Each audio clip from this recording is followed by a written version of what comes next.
আসন্ন ত্রয়োদশ জাতীয় সংসদ নির্বাচন সুষ্ঠু, শান্তিপূর্ণ ও নিরপেক্ষভাবে সম্পন্ন করতে প্রস্তুত যৌথ বাহিনী। এরই মধ্যে শুরু হয়েছে যৌথ মহড়া।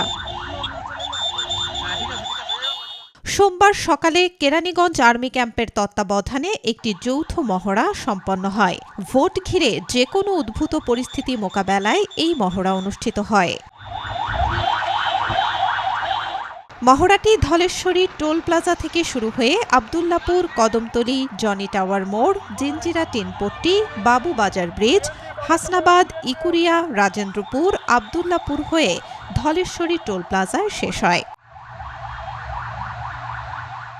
এই মহড়ার মাধ্যমে যৌথ বাহিনীর দ্রুত প্রতিক্রিয়ার সক্ষমতা, আন্তঃবাহিনী সমন্বয় এবং এলাকাভিত্তিক পরিস্থিতি নিয়ন্ত্রণে কার্যকর প্রস্তুতির বিষয়টি স্পষ্টভাবে প্রতিফলিত হয়েছে বলে সংবাদ বিজ্ঞপ্তিতে জানানো হয়।